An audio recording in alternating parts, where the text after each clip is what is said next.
famille, bienvenue dans cette nouvelle vidéo, un petit update lecture de la famille par rapport au mois de octobre. J'ai énormément lu, j'ai lu 15 livres au mois d'octobre, donc BD et romans confondus.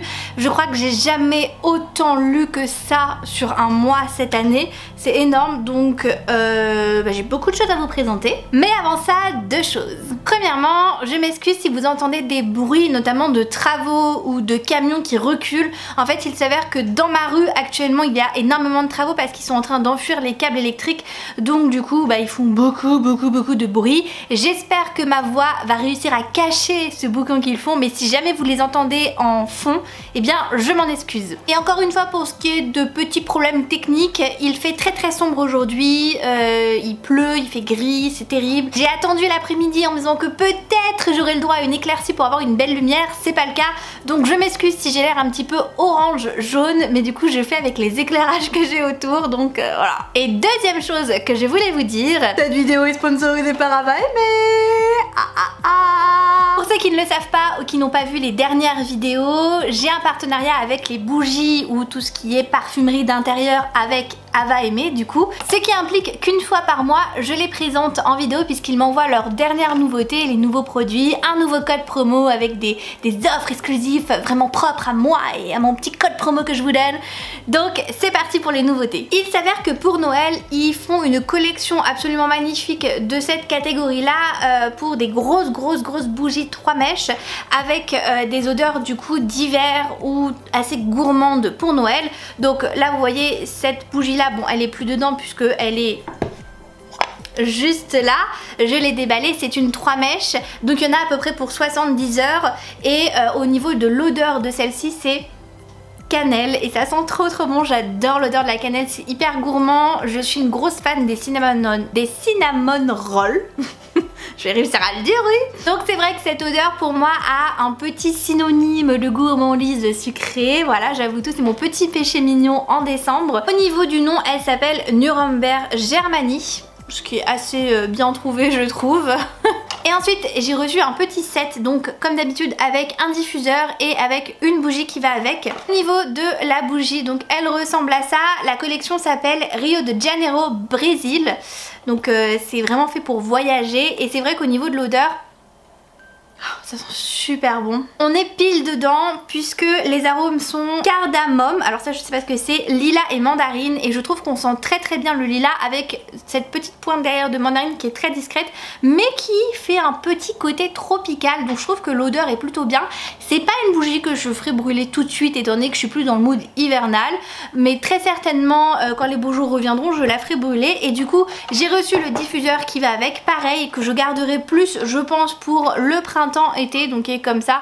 Au niveau de la taille c'est relativement standard. Moi j'ai un maxi format à la maison que j'ai ouvert début septembre et il est toujours avec beaucoup de produits dedans, donc les produits à peu près comme ça peuvent durer je pense facile un mois. Je vous mets mon code promo juste là, n'hésitez pas à en bénéficier, surtout que ce code promo là est valable seulement 10 jours puisque c'est une grosse promotion. N'hésitez pas du coup à l'utiliser, à utiliser le lien que je vous mets aussi dans la barre d'infos puisque avec les fêtes de Noël et si jamais vous voulez offrir des cadeaux à vos proches, je pense que c'est une bonne idée de présent, voilà, tout simplement.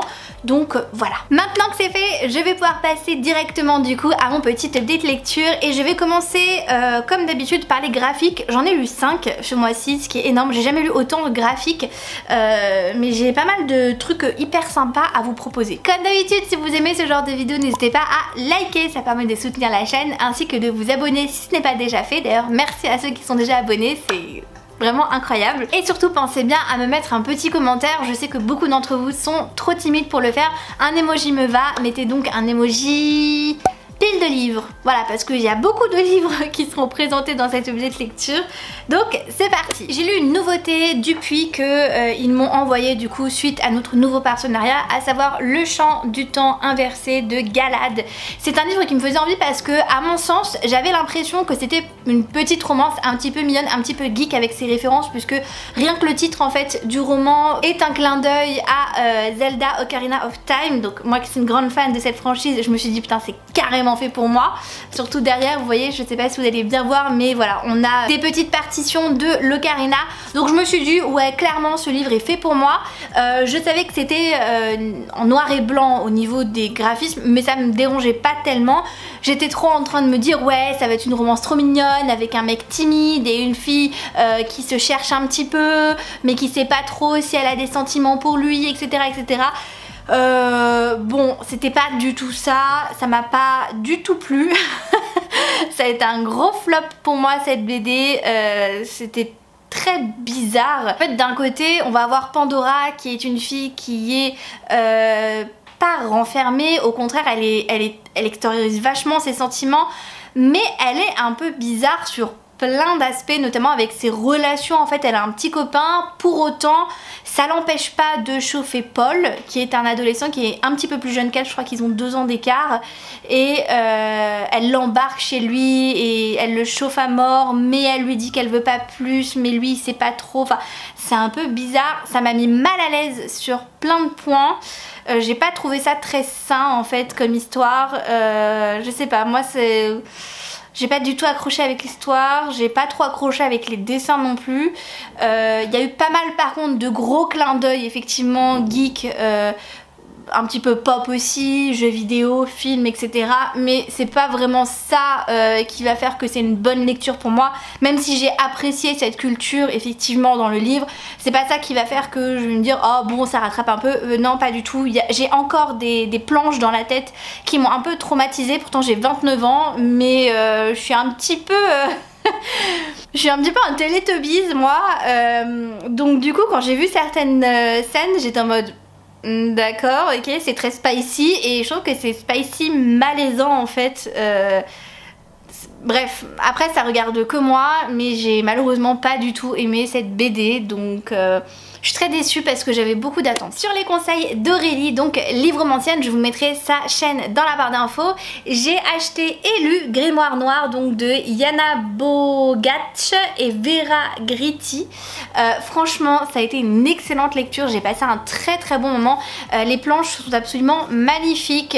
Il y a une espèce de saturation assez excessive, mais qui met en relief quand même des couleurs un petit peu pastel. Et j'ai trouvé que c'était hyper joli et que ça donnait une ambiance et un certain charme à la BD. Et pour ce qui est de l'histoire, moi je l'ai lu pour Halloween et c'était vraiment parfait. On va être dans une ville qui s'appelle Blackwell et où la magie est autorisée, mais c'est la seule ville aux États-Unis où la magie est autorisée. Donc du coup les femmes pendant des années s'y sont réfugiées si vous voulez, mais une fois que les femmes sorcières sont à l'intérieur de cette ville, elles ne peuvent plus sortir, elles sont prisonnières. Sinon si elles passent la frontière de la ville, eh bien elles perdent l'usage de leur pouvoir magique. Donc beaucoup de femmes ne passent pas ce cap et préfèrent rester dans cette ville, mais ça a quand même certaines limites, hein, vous vous doutez bien, elles peuvent pas voyager, elles peuvent rien faire, elles sont vraiment enfermées. C'est un livre du coup où les femmes sont beaucoup mis en avant, puisque il y a que les femmes qui peuvent avoir la magie et qui peuvent être des sorcières. Les hommes sont pas du tout concernés par rapport à ça. Et dans cette histoire là, on va suivre Bucky qui est un jeune adolescent qui a perdu sa sœur. Alors perdu, le mot est un petit peu maladroit. Disons que sa sœur en fait a disparu sans laisser de traces. On sait pas trop ce qui s'est passé par rapport à sa sœur, elle a juste disparu et personne n'a de piste, personne ne sait ce qui se passe et tout le monde est amené plus ou moins à baisser les bras, même son propre père qui est pourtant le shérif de la ville, parce que voilà, ils savent pas du tout par où commencer, il y a rien, il n'y a pas d'indice, quoi que ce soit qui puisse expliquer cette soudaine disparition magique. Mais Bucky ne va pas du tout baisser les bras, il est très proche de sa petite sœur, il l'aime beaucoup et du coup il décide d'enquêter, puisqu'en plus sa mère a la faculté comme pouvoir de contrôler le temps. Alors quand je dis le temps, c'est la météo en fait, et à cause de sa tristesse et parce qu'elle ne fait que pleurer la perte de sa petite fille, eh bien il ne fait que pleuvoir dans ce village et du coup la marée commence à monter et est susceptible de les mettre tous en danger.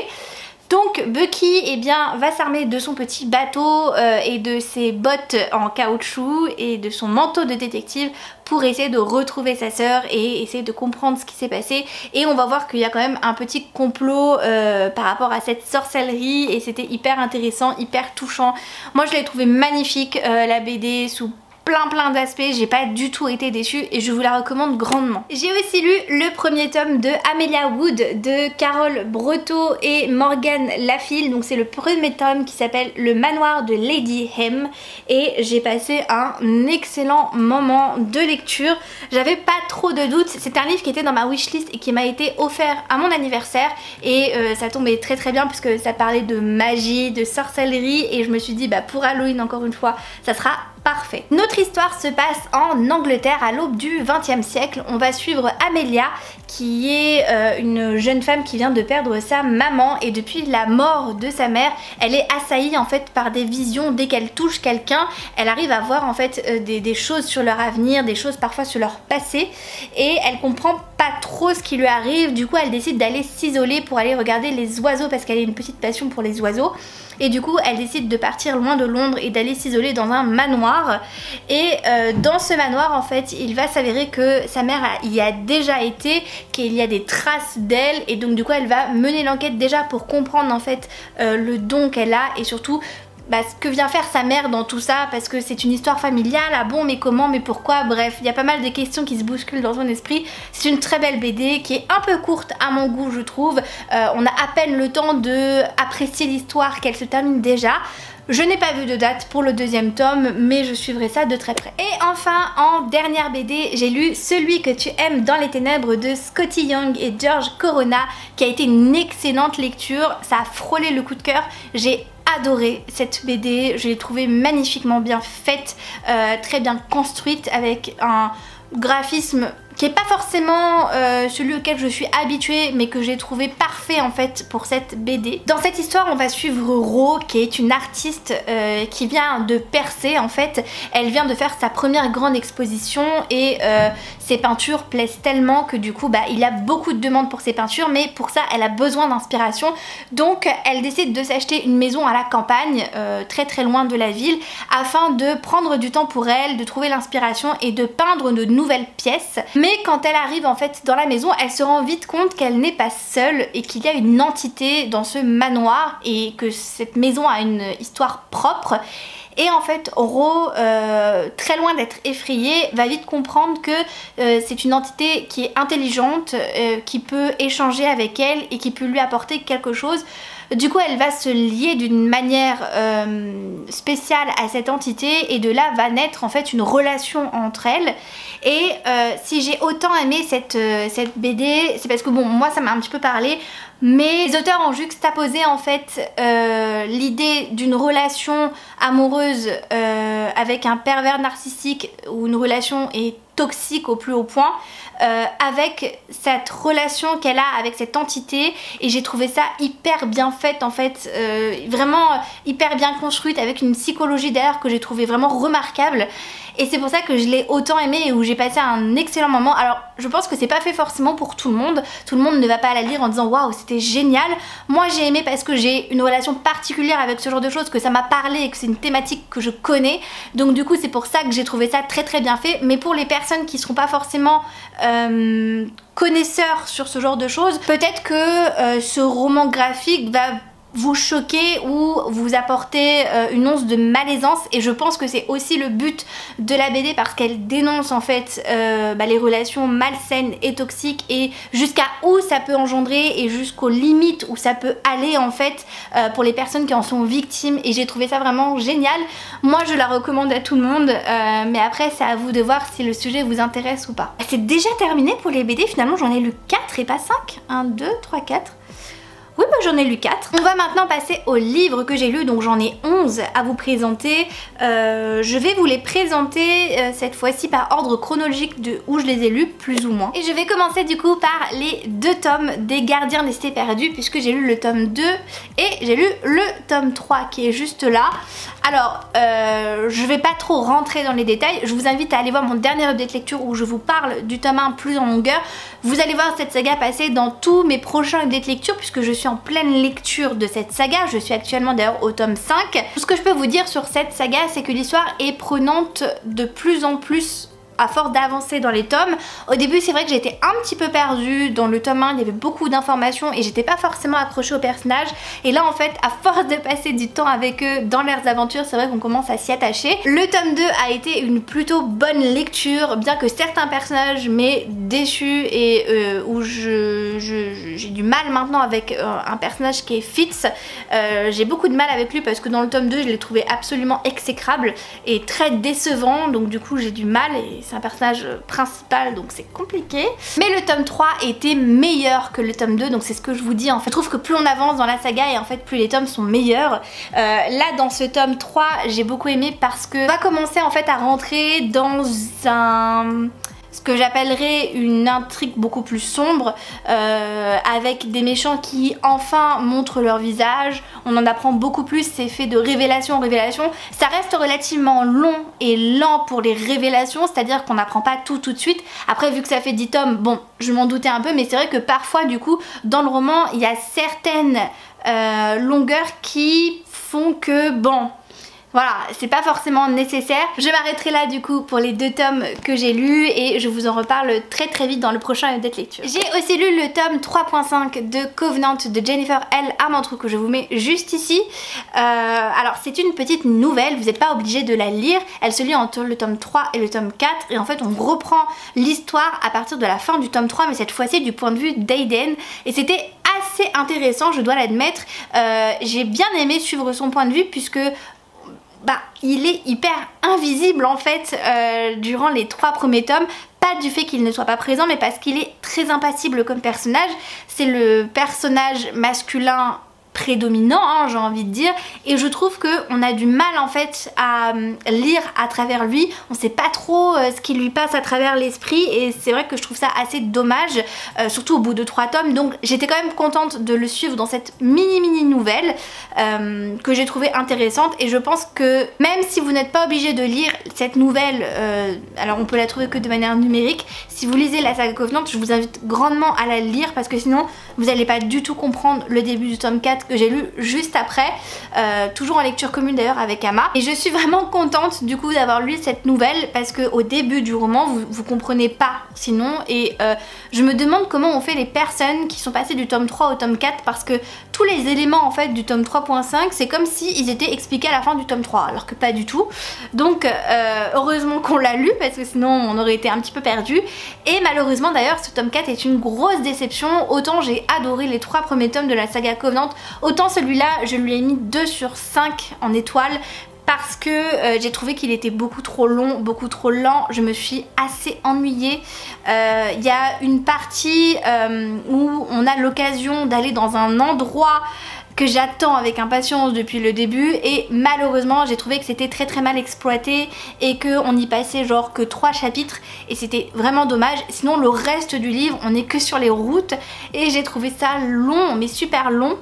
Sans compter le fait que certaines scènes m'ont mis vraiment très mal à l'aise. J'en dirai pas plus pour pas spoiler, mais ça concerne 2 personnages. Et dernier point, j'ai été aussi très déçue du personnage d'Aiden après l'avoir vraiment découvert finalement dans le tome 3.5.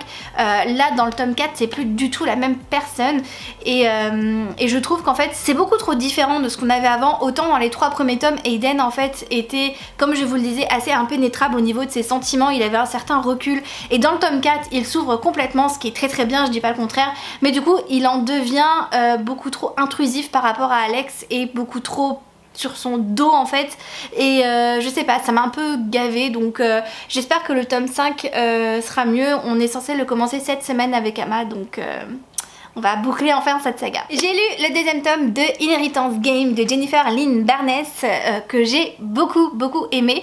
Je dirais que je l'ai autant apprécié que le tome 1. J'ai passé un excellent moment de lecture, franchement les pages se sont défilées toutes seules, c'était hyper fluide. J'avais plus trop certains éléments du tome 1 en tête, et en fait finalement ça revient assez rapidement au début du roman parce qu'il y a certaines choses que l'autrice remet en avant, donc du coup tu te dis ah oui c'est vrai qu'il y avait ça, donc voilà, je trouve que c'est plutôt bien. Après le premier tome je l'ai lu en février, d'ailleurs je vous remets mon update lecture Ici, vous pourrez retrouver mon avis sur le premier tome. Dans cette suite, je trouve que ça suit parfaitement bien la lignée du tome 1, si ce n'est qu'il y a une petite différence, à savoir que il y avait un petit truc qui me saoulait dans le tome 1, c'était que la romance prenait beaucoup trop de place à mon sens, et là je trouve que dans le tome 2, elle s'efface.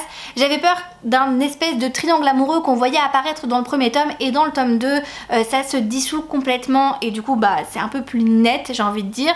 Donc tant mieux par rapport à ça. Là on était vraiment sur les révélations, vraiment sur les révélations, et j'ai adoré ça parce que dans le tome 1 on restait vraiment sur notre fin, surtout par rapport à la conclusion du livre. C'est vrai que moi j'étais un petit peu en mode ah non il faut attendre pour la suite et tout, alors c'était ouf hein, je vous dis pas le contraire. Mais là dans le tome 2 je suis contente parce que la fin n'est pas un cliffhanger et pour moi est une vraie fin. C'est vrai que du coup j'ai du mal à comprendre pourquoi il y a un tome 3, parce qu'on a finalement toutes les réponses qu'on attend depuis le premier tome. Donc je reste quand même très curieuse de lire le tome 3, mais c'est vrai que je me demande sur quoi ça va porter. Dans tous les cas, si vous aimez les mystères, les intrigues, les énigmes, eh bien je vous invite très fortement à lire ce livre-là, puisqu'on passe un excellent moment, on passe d'énigme en énigme, et quand vous pensez avoir résolu une énigme, eh bien l'autrice vous met sur une autre piste, et en fait il s'avère que c'est pas du tout ça.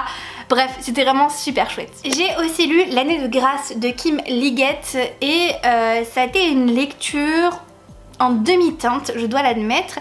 Dans cette histoire en fait nous allons suivre Tiergan, je crois, Tierget, je sais plus trop, qui vit dans un village reclus et où en fait les femmes sont vues comme des sorcières arrivant tout du moins à l'adolescence, et du coup elles sont obligées de partir en pleine forêt pendant un an, ou qui va être l'année de grâce. Du coup elles vont être complètement seules, démunies, juste pour qu'elles se débarrassent de leur magie, qu'elles reviennent ensuite dans la communauté et qu'elles prennent un époux. C'est comme ça que ça se fait tout du moins, et notre héroïne du coup bah ne peut pas ne pas y échapper en fait. Du coup Tierney va partir à son année de grâce en étant fiancée à son meilleur ami Michael, qui l'a choisi en fait durant la cérémonie du voile. Donc c'est une cérémonie qui se passe juste avant et qu'en fait qui fiance les plus belles filles ou les filles qui sont désirées en fait chaque année à des hommes, et le reste des femmes qui ne sont pas fiancées du coup partiront travailler dans les champs ou deviendront prostituées, enfin bref voilà, grosso modo c'est un petit peu ça. Tierney est une jeune femme indépendante et c'est pour ça que ça commençait bien en fait avec l'histoire, c'est que on voyait qu'elle était contre ce qui se passait, elle n'était pas certaine d'être une sorcière parce que pour elle, elle n'avait pas de pouvoir, elle ressentait pas de magie, elle comprenait pas trop l'intérêt en fait de partir dans cette année de grâce, surtout que les filles qui en reviennent en fait sont détruites. Il y en a surtout qui meurent en fait et on les revoit plus jamais, et la majorité sont complètement détruites, il leur manque des doigts, il leur manque une oreille, elles sont complètement mortes à l'intérieur, et du coup Tiergan elle a pas envie d'y aller en fait, elle se dit mais ça a l'air horrible là-bas, et personne, aucune femme en fait n'explique ce qui se passe durant l'année de grâce. C'est vraiment tabou, comme Voldemort en fait, on n'en parle pas, on ne dit pas ce qui se passe. Donc elle part, voilà, comme ça, et on comprend vite en fait que ces filles-là, puisqu'elles ont encore leur magie en elles sont aussi traquées par des braconniers en fait qui les tuent et récupèrent leurs organes, leur peau, et faire un peu des mixtures magiques censées redonner la santé, etc. etc. Donc du coup elles sont censées rester en groupe, ne pas s'éloigner de leur petit village qu'elles ont dans la forêt, enfin c'est vraiment en space. Et je vais pas vous spoiler tout ce qui se passe dedans, mais c'est censé être un roman assez féministe entre Hunger Games et La Servante Écarlate. Et bien je n'ai retrouvé ni l'un ni l'autre. J'ai été assez déçue en fait, le début commençait très bien et me plaisait beaucoup, il y avait beaucoup de mystère, de suspense, dans cette espèce d'ambiance très pesante en fait, où les femmes n'ont pas leur mot à dire, c'est les hommes qui décident, et moi ça me révoltait, j'avais l'estomac retourné au début du roman quand je lisais, et du coup l'effet était réussi, on se disait c'est pas juste, ça se fait pas, on comprend pas pourquoi elles partent, dans quel état elles reviennent, pourquoi il leur arrive tout ça, et c'est vrai qu'il y a ce petit côté qui révolte un petit peu, mais on se dit on va en apprendre plus, et oui effectivement on en apprend un petit peu plus, et on se rend compte finalement que c'est assez décevant. On arrive en fait dans l'espèce de camp dans la forêt. Et là, direct, c'est la petite guéguerre entre les femmes. Il n'y a aucune solidarité. Elles se bagarrent. Enfin, c'est n'importe quoi. C'est n'importe quoi. Elles se remettent pas du tout en cause. Elles remettent pas du tout en cause ce qui se passe. Il n'y a que elle, notre héroïne, qui remet en cause ce qui se passe. Et on la fait taire. Voilà, c'est tout. Donc, voilà, moi, ça m'a pas du tout satisfaite. Et en plus, il y a une romance dans l'histoire. Où on nous dit que c'est très féministe, très girl power, etc. Alors je dis pas que quand un roman est engagé et féministe il devrait pas y avoir de romance, c'est pas ça, c'est que du coup en fait à mon sens c'est pas féministe s'il y a un mec qui vient sauver la nana et où elle se débrouille pas toute seule et en fait où elle dépend d'un mec, et là c'est totalement ça en fait. Donc j'ai été déçue, voilà, j'ai été déçue de la fin, enfin très déçue. Le début commençait très bien, c'est pour ça que j'avais beaucoup aimé le début. Je dirais que j'ai bien aimé jusqu'à la moitié à peu près, et la dernière moitié ça a été catastrophique. On suit le roman sur un an du coup, donc pendant toute l'année de grâce, et je sais pas, j'aurais aimé quelque chose de différent, et ouais, ça m'a pas plu. Surtout que pour moi la romance n'a pas du tout sa place dans le récit. Pour moi ça se passait très bien avant. J'aurais vraiment aimé qu'on se concentre finalement sur les injustices qui étaient faites aux femmes parce qu'elles étaient des femmes, sans chercher à comprendre si c'est vraiment des sorcières, pas des sorcières, voilà, c'est parce que vous êtes des femmes donc vous avez ça à subir, plutôt que ça où finalement rien ne change. Bref, voilà, dommage. Les amis, j'ai enfin lu Crescent City et quel coup de cœur! Oh là, mais quelle claque ce roman, franchement c'était incroyable. Je l'ai lu en lecture commune avec ma petite Léana et on l'a lu sur, je dirais bien, 3 semaines. Franchement c'était incroyable, c'était génial, c'était... j'ai pas les mots en fait, vraiment trop bien. Je me suis pas ennuyée une seule seconde, il fait partie de mes plus belles lectures de cette année et...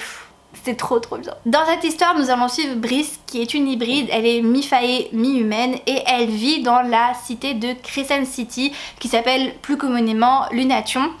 Et dans cette cité en fait vous avez toutes les créatures possibles et inimaginables. Vous avez des fées, des loups-garous, je sais pas, des sorcières, vous avez des esprits de la mort, enfin vous avez tout, vraiment tout, absolument tout. Donc c'est vraiment une ville qui regroupe tout le monde, et Brice y vit avec sa meilleure amie Danica qui est chef d'une meute très forte. Danica est donc un loup-garou et en fait elles ont une relation amicale hyper fusionnelle, elles se connaissent depuis leur année de fac et elles sont meilleures amies, vraiment leur relation amicale est hyper belle. Donc elles vivent leur meilleure vie, tout se passe bien, voilà. Et puis il y a un événement qui arrive et qui va tout détruire. Et d'un coup on se retrouve à suivre Brice 2 ans plus tard pour essayer de comprendre un petit peu ce qui s'est passé. Et en fait Brice va se retrouver impliqué dans un espèce de complot slash meurtre en fait, où elle va devoir découvrir qui est le vrai meurtrier qui sévit dans Lunation et qui s'en prend à beaucoup de monde et qui invoque des démons, ce qui est interdit en fait.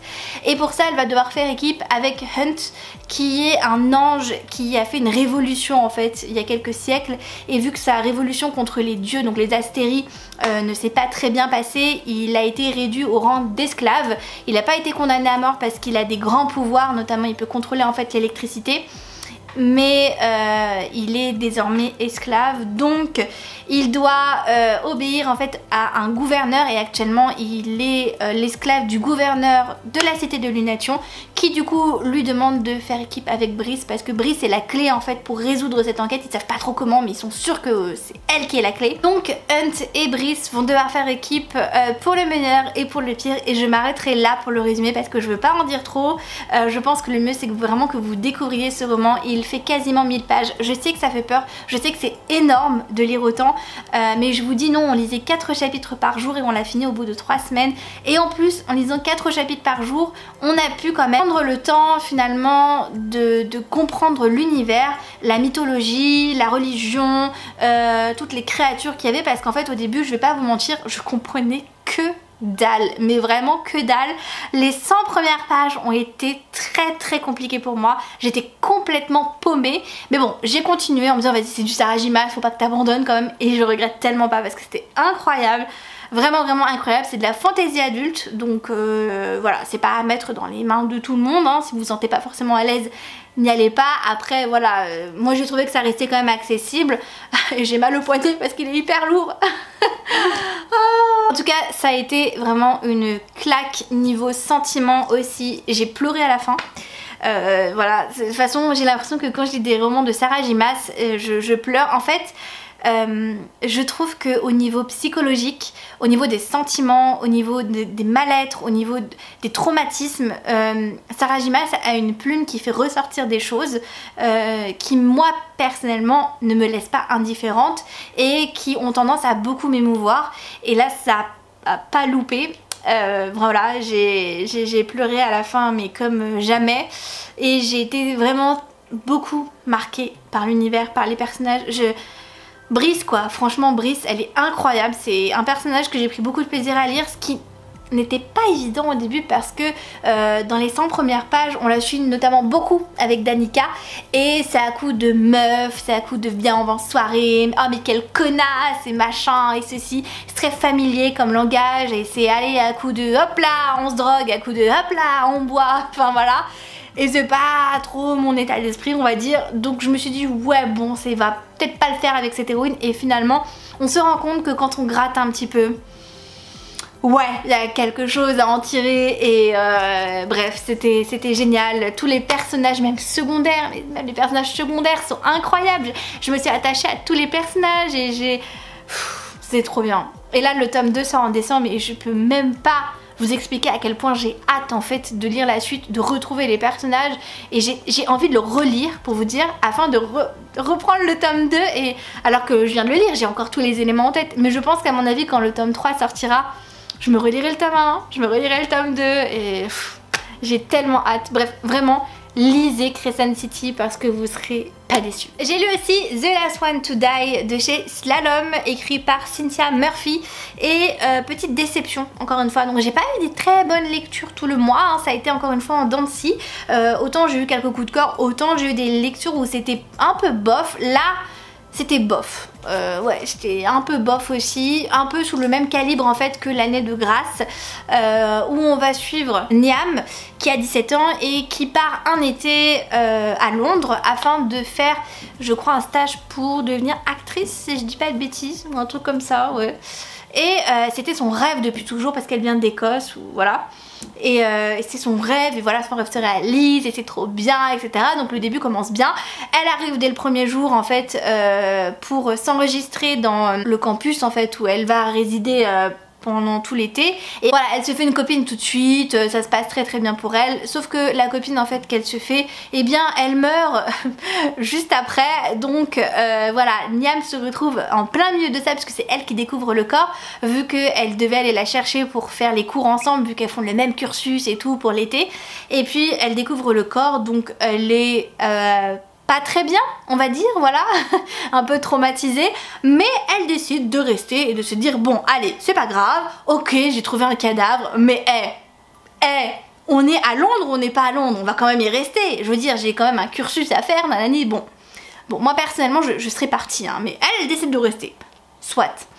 Et puis elle se fait une autre copine dans cette espèce de cursus, voilà, de cours en fait pour devenir actrice, et cette copine là se fait agresser et finit à l'hôpital quelques heures après. Voilà, donc comment dire que ça commence à faire quand même pas mal de coïncidences, mais Niam se dit bon je vais quand même rester, je veux dire c'est pas parce qu'il y en a une qui est morte et une qui s'est fait agresser que ça va forcément m'arriver. Mais elle se dit quand même qu'il y a un truc louche, donc elle décide d'aller à la bibliothèque, d'enquêter un peu plus ou moins.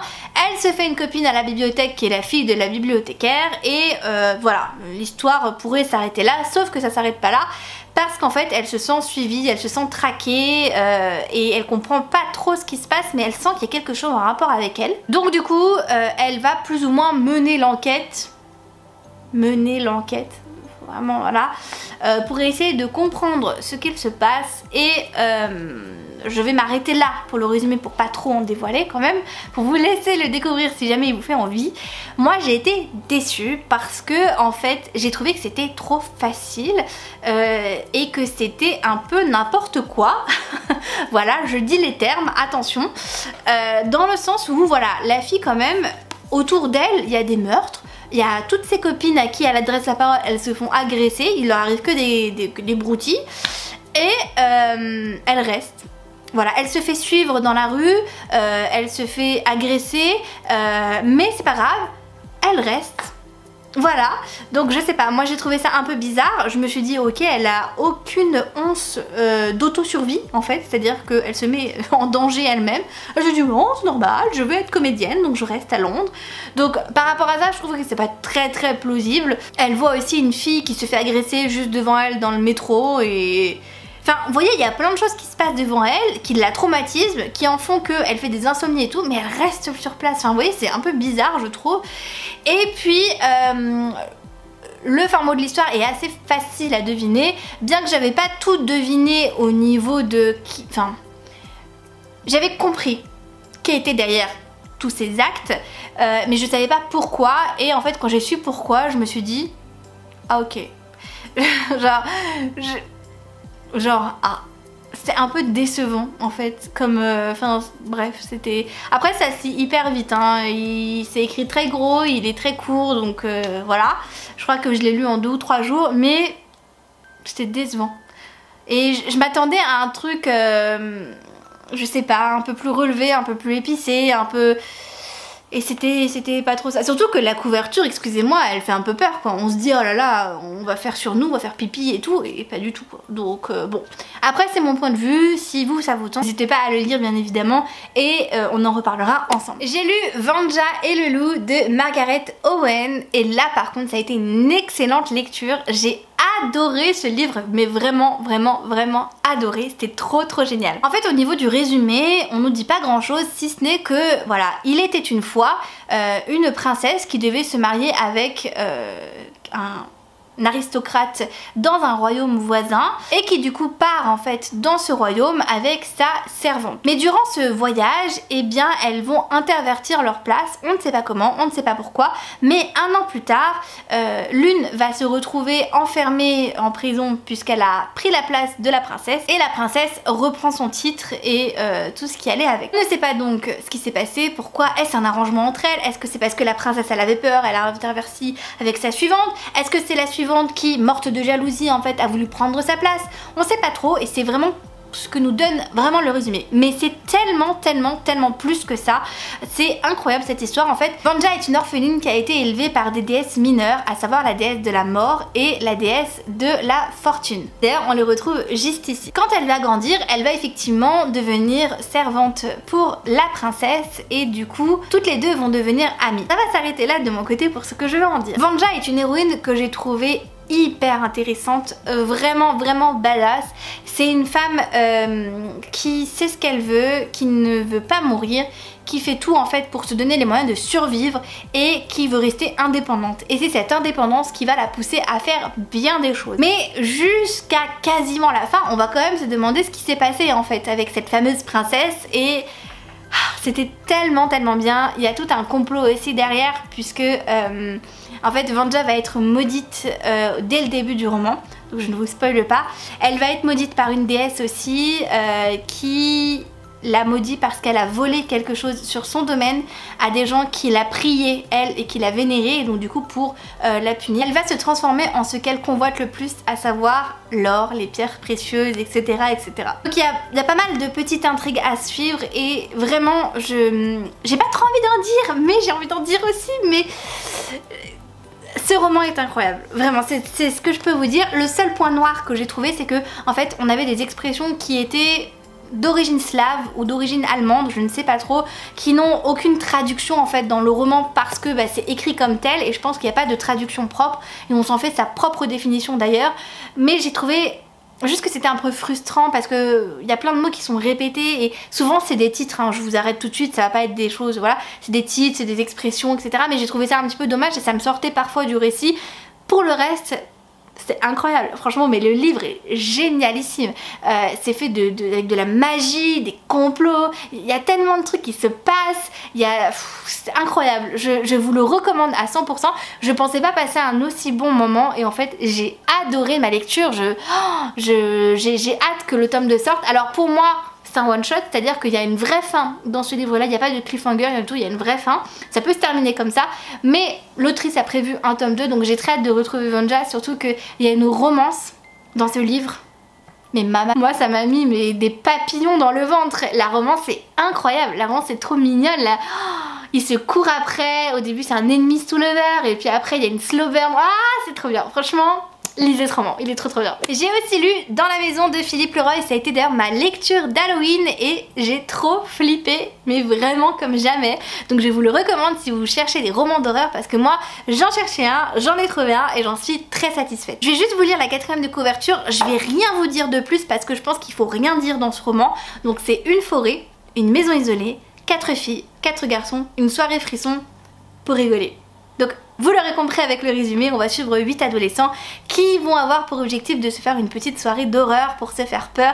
Et en fait la soirée de l'horreur va vite se transformer en c'est vrai ou c'est pas vrai? C'est une blague ou c'est pas une blague? Est-ce qu'il y a vraiment quelqu'un qui nous poursuit ou pas? L'auteur va vraiment jouer sur ça, si ce n'est que jusqu'à la fin en fait on sait pas si c'est une blague, si c'est pas une blague, si quelqu'un s'en prend à eux ou pas, parce qu'en fait les 8 adolescents ont réservé en fait des surprises pour se faire peur et jusqu'au bout on va pas savoir si c'est des blagues, si c'est pas des blagues, si c'est vraiment vrai, si il se passe quelque chose, est-ce qu'il y a vraiment des morts, pas des morts, est-ce qu'il y a des esprits, pas des esprits, et en fait il va jouer sur aussi plein de bords. On va avoir voilà des fantômes, des histoires d'aliens, on va avoir plein de choses, toutes ces petites histoires qui font peur et qui nous donnent la chair de poule parce qu'elles sont mystérieuses et qu'on n'en sait pas grand chose. Il va jouer dessus en fait et j'ai trouvé ça vraiment excellent, vraiment très bien fait. Il y a juste un petit truc mais je peux pas le dire malheureusement en vidéo, il y a un petit truc qui m'a fait tiquer, donc si jamais vous voulez le savoir parce que vous êtes curieux ou parce que vous avez lu le livre ou autre,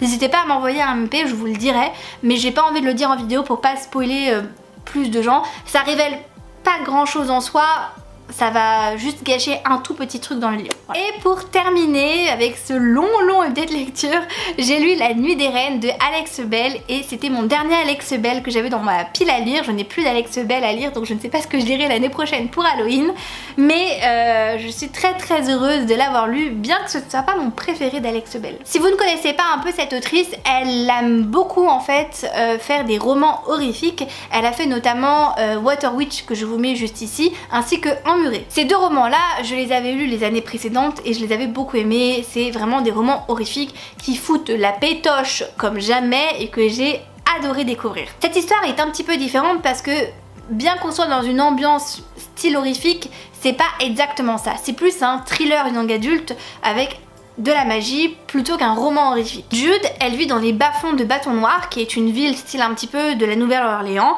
et la magie en fait est au service des plus forts et des plus puissants. Donc si vous n'avez pas de pouvoir magique, ce n'est pas vous qui régnez en fait en maître dans la ville. Et tous les ans en fait est élue une reine Koju, qui est donc la reine des sorcières et des sorciers en fait, qui est la plus puissante. Depuis 50 ans maintenant, c'est Ivory qui est la reine Koju, mais elle va se faire assassiner alors qu'elle passait une très bonne soirée dans un petit bar. Elle va aux toilettes et puis pouf, on la trucide. Et parce qu'elle est très en colère et qu'elle veut savoir qui l'a tuée et ce qui s'est passé, elle va prendre possession de Jude, qui est une simple mortelle dans ce monde là, afin de mener l'enquête avec elle. Jude va vouloir la dégager de son corps et lui dire mais non mais partez en fait, c'est mon corps, c'est ma vie, je n'ai rien à faire avec vos histoires de magie, moi j'ai déjà assez de problèmes comme ça, donc non en fait. Et Ivory va lui faire un marché, elle va lui dire écoute, ton père est souffrant, il est malade et je peux moi soulager sa peine, mais en échange, voilà, tu résous l'enquête avec moi quoi. Donc ensemble, elles vont tisser un lien, faire un pacte et du coup mener l'enquête pour découvrir ce qui s'est passé cette fameuse nuit et savoir qui a tué la reine Koju. J'avoue que même si j'ai passé un bon moment de lecture, j'ai trouvé que le roman n'était peut-être pas assez exploité au niveau de l'univers, parce qu'on a quand même pas mal de créatures, on a des vampires notamment, on a des fantômes, enfin on a quand même pas mal de choses dans cet univers et je trouve que c'est pas assez exploité en fait, et j'ai trouvé que c'était dommage aussi parce qu'il y a une espèce de pseudo-romance, que ça soit une pseudo-romance parce que voilà, il n'y a pas de il n'y a pas de contact physique ou quoi que ce soit, c'est juste qu'on voit qu'il y a une certaine attraction entre deux personnages et c'est pareil, c'est pas poussé jusqu'au bout, donc c'est très dommage. En fait, j'ai un goût d'inachevé pour ce roman, c'est que j'ai l'impression que ça aurait pu être beaucoup plus détaillé, beaucoup plus en profondeur et qu'on est resté juste en surface. D'ailleurs, cette impression va jusqu'à la fin du roman parce que la fin, j'ai l'impression que c'est un tome 1 et qu'il y a une suite de fait qui est prévue mais qui ne sera jamais écrite puisque j'ai compris que c'était un one shot. Donc c'est vrai que j'ai trouvé ça très bizarre au niveau de la fin du roman. J'ai trouvé que certains points étaient très satisfaisants, notamment l'enquête. Pour le coup, j'ai rien vu venir moi de mon côté, je savais pas du tout qui avait fait le coup. J'ai été très surprise, donc là pour le coup 10 sur 10 par rapport à cette intrigue là. Mais pour le reste, c'est vrai que ouais, il y a des petites choses quand même qui m'ont un petit peu tarabiscoté, on va dire, voilà. Et voilà pour mon update lecture, j'espère que cette vidéo vous a plu, je ne sais pas combien de temps elle va durer, ça fait au moins 1 heure que je filme, donc je pense qu'elle va être relativement longue. Dans tous les cas, merci d'avoir regardé cette vidéo jusqu'au bout, je vous dis à très bientôt pour un update lecture et à la semaine prochaine pour une nouvelle vidéo. En attendant, je vous souhaite de très bonnes lectures et je vous dis à très bientôt. Ciao ciao.